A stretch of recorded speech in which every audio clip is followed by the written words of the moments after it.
Dear Patriots, before the news starts, please subscribe to our Patriotic channel by clicking the subscribe button. Give us a thumbs up to this video. Don't forget to leave your opinion below in the comments section. Share the news on Facebook and Twitter so you friends see it. Thank you. As Hillary hung out at Yale today, reporters immediately noticed nasty new thing on her arms. Hillary Clinton seen hanging out at Yale. Immediately reporters noticed the thing wrong with her arms. Hillary is not in good health. Freelance reporters Michael J. Hout tweeted at a photo of Hillary equipped with crutches during her visit to Yale Law School this Saturday. She is currently pushing her book What Happened? Hillary visited Yale the very same day that she visited a bookstore in Middletown, Connecticut. Hillary Clinton was seen wearing braces, tweeted Hout. According to Daily Mail, Hillary didn't show up for BBC's Woman's Hour because of her injury nor the Norton Show. This woman is too sick. Share this if you thank God every day that this sick woman isn't the President of the United States.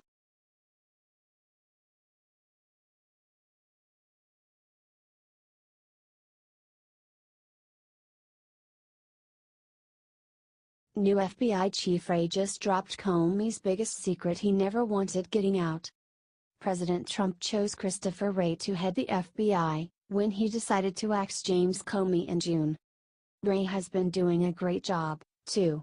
He spoke to a group of police on Sunday, and said this: "I'm somebody who's a big believer in the importance of integrity of process, and that's part of how I am hoping to sort of steady the ship." Integrity. Something Jim Comey knows nothing about. Wray went on, staying laser focused on the mission and on the work itself, day in, day out, left foot, right foot, grinding away, following the rules, following the law, following the guidelines, trying to make sure that we're doing the right thing but in the right way, treating everybody with respect. Following the rules. The law. Doing the right thing, in the right way. No wonder Trump chose him. The FBI had been lacking in integrity for some time. And both Republicans and Democrats liked Wray for the job. No wonder. Are you happy that Comey is out and Wray is in? Comment yes or no and share to show how well the FBI is run now that Trump fixed it. H.T. The Hill.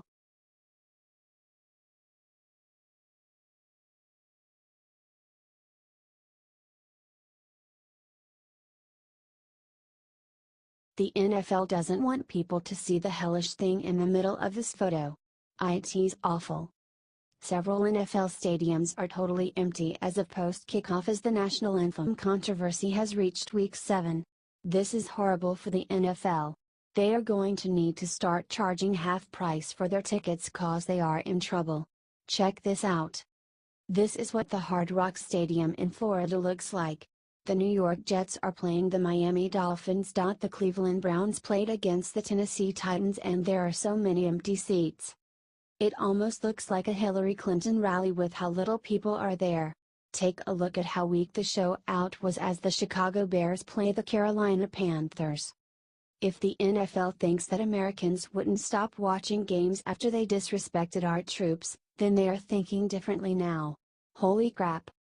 According to Breitbart, there should have been a big crowd for the Jets versus New England, but no one showed up. The Texans, Atlanta and Baltimore also have loyal fans but no one showed up for their games either.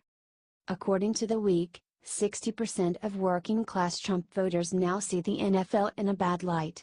Share this if you are still boycotting the NFL and wish they would just respect our troops.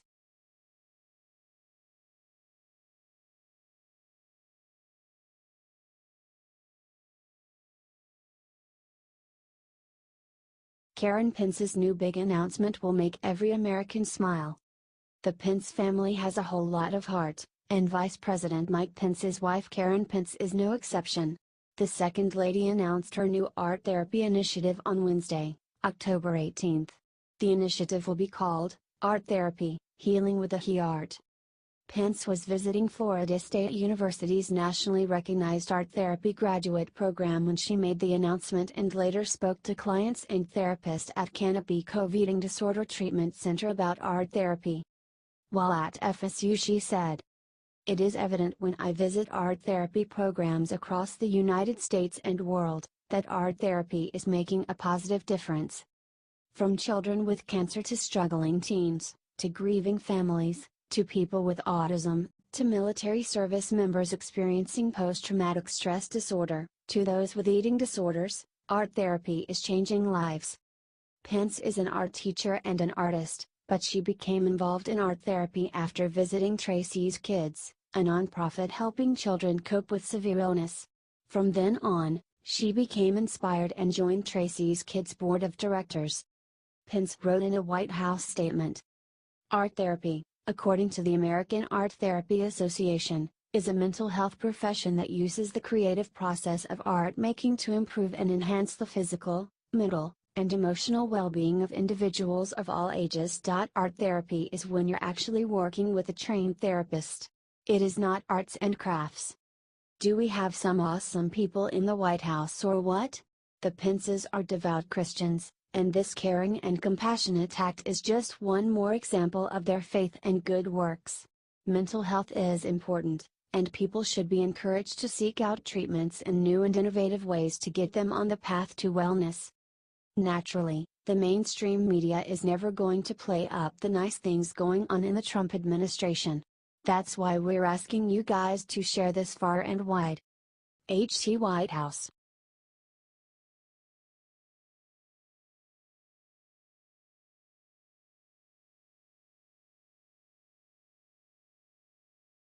Bo Bergdahl says Taliban is more honest than US. What he says next is even worse. Bo Bergdahl was held captive by the Taliban until 2009, when he was released back to the United States during a prisoner swap orchestrated by Barack Obama. Now, the army deserter is comparing his time in captivity to his time in the United States, and he's saying the United States is worse. Bergdahl told the Times of London that the Taliban were honest enough to say, "I'm the guy who's gonna cut your throat." Here, in America, it could be the guy I pass in the corridor who's going to sign the paper that sends me away for life. According to the Daily Wire, Bergdahl then said that life in the United States is worse than his time being tortured by the Taliban in a small, metal cage. "I thought I could either die here or die escaping," Bergdahl said of his time in captivity. "Either way, I was a dead man. It wasn't a case of being scared of dying.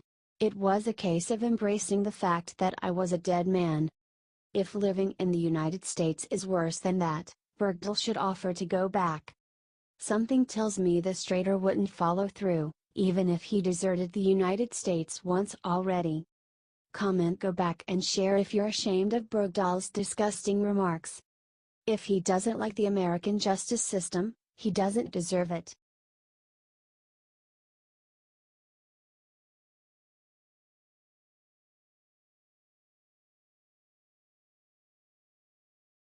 In first game since Jerry Jones threatened anthem protesters, every Dallas player did one patriotic thing for Trump. Trump's right again. It literally never gets old. Trump says something. The media goes bonkers. The left goes crazy. The Hollywood crowd gets all full of phony outrage. The full liberal show is on display, an onslaught of negative media attacks and personal hit jobs from cellar dwellers like Frederica Wilson. They are relentless and obnoxious and get louder with each day until the person who offended their delicate sensibilities caves to their demands and apologizes and does the walk of shame. It has never failed to bring their enemies to their knees. Because not many can handle all the negativity and lies, and none can play the game as well as the corrupt media. Enter Donald Trump. He has been beating the media at their own game for 30 years, and he did not cower and cave and do the walk of shame as directed by our media overlords. No, Trump goes on the attack. And wins. No one, and that includes his fans and the media, has ever seen anything like it. Just kicking butt and taking names. When he came out and said he wanted one NFL owner to take a stand and fire or bench the next player to protest the flag, the whole liberal media complex exploded. They ripped him for being a naive bully and said he was a fool for even suggesting that tactic. But Trump knows the first rule of negotiating: he who has the gold makes the rules. So he knew it would work. He just needed one owner to take a stand. And Jerry Jones did last week and said he would bench flag protesting players, and guess what happened today? According to the Dallas Morning News, all Cowboy players stood and honored the flag, most with their hands over their hearts. One player, David Irving, raised his fist, but only after the entire anthem had been completed. Not during the anthem, just as Jerry demanded. By contrast, 7 San Francisco players who did not get an ultimatum took a knee. Proving Trump is right again, and now all the NFL needs to do to save itself from ruin is to follow Jerry Jones's lead. Share if you agree that an ultimatum is the only way to get these players to respect the flag.